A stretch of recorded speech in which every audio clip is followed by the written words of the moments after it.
Okay, let's make part 2 of my journey to motherhood. Still on pregnancy number 1, but now postpartum. Okay? Story time.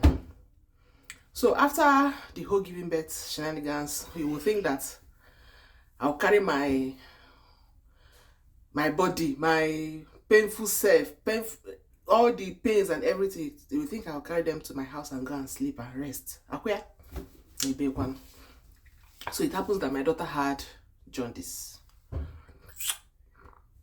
So we needed to get her tested to know the level of, if low risk, middle risk, high risk, before discharging her.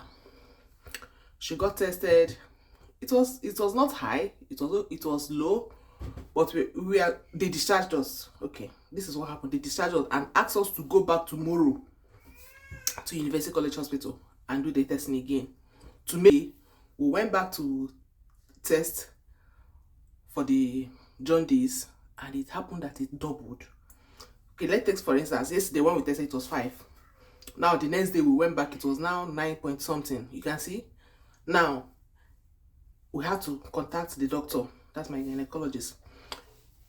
It wasn't still very high, but the level at which it doubled wasn't okay. So he was like, no, that the baby needs to go under the light, because if we leave her now, we don't know what is going to happen tomorrow. If it jumps like this again tomorrow, who knows? University College Hospital, they said they don't have bed space. They referred us to another very big children's hospital. We went there, they say no space. They now referred us to one Catholic hospital, a very big Catholic hospital. We went there. Thank God they said they can find space for us.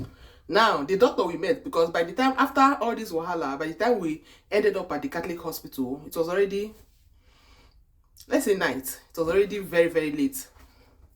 So the doctor we met on duty, a very young guy, very, very young guy.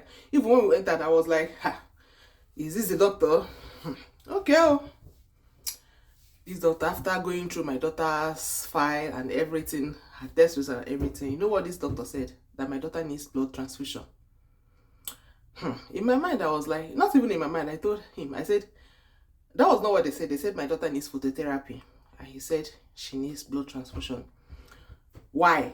He said, look at yesterday and today. He jumped from so to so. If you don't get her, I said, but that's why the doctor said she needs to go under the lights. The doctor said she needs blood transfusion. She asked my husband to go for lab test to see if his blood matches with my daughter. By then they started setting line for my daughter. Meanwhile, the blood transfusion is not going to happen this night now. So the first of all, they admitted my daughter and put her under the lights, pending tomorrow or whenever they want to do the blood transfusion.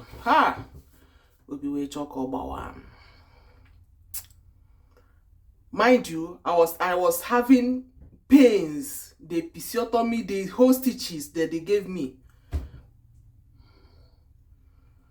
Nobody gives you bed along with your child. It is your child that was admitted. So you're going to sit down by the side. So that means I'm going to sit down through the night with that, all those stitches and everything. It was tough. But funny enough, good a thing, maybe the doctor don't talk in own, you don't go. Soldier go, soldier come. You know how they make they change duties. Now he came for night duty. He have said whatever he has to say. Sign, written.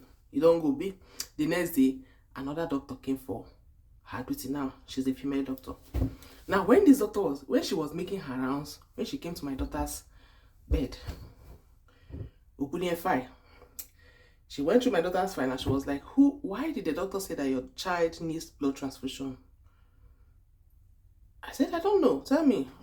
Maybe he wrote it there, because I explained my ordeal with the doctor. She was so mad. She was so angry. She was like, why would the doctor write?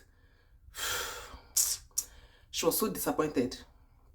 She now said, this baby does not need blood transfusion. All she needs is phototherapy. Her numbers are not bad. What she needs is just like to break, to break those medical terms down, so that the bilirubin level doesn't keep going high. So she wrote that we'll go for our morning, because you will keep on checking every day to see if the numbers are coming down or going up, right? she wrote for us to go for our morning blood work. We went. It happens that the thing was coming down massively. Oh, na hapụ doctor ha o nwere ka ọ bụrụ na nwa m gbapụsịa ya ọbara. So when she got her result, she was like, you can imagine. You can imagine how she was so disappointed. That's just the summary of it all. She says that she's going to keep my daughter for one more day under the lights. The next day that she should be ready to go home. I was so happy. I was the kind of relief I got. So we spent the next day there. The following day, we went back for blood work just to make sure that it's still coming down. And lo and behold, the numbers were still coming down. And she was like, we are good to go. And we went home without no blood transfusion.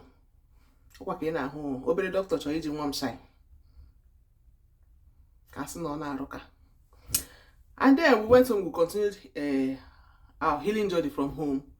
It was a very tough postpartum because those stitches, remember, not just once, I didn't just have the cervical stitches, so I still had the vaginal stitches, which she gave me up by. In fact, that one was the worst stitches because it was very big cut. Up to today, I still feel the scar tissue, right? So we went home with my baby. We do our things small. And today, she's 10 years old. So this is the story of my postpartum for pregnancy number 1, right? A lot of things happen, but those ones are not relevant. Just the main point, the main story is the one that I just told you.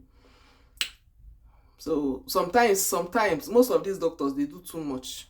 Not just in Nigeria, everywhere, both here, most of these doctors, they do too much. Too much. This is the end of my story. Thank you guys for watching. Like, share, drop your good comments. Okay? Bye.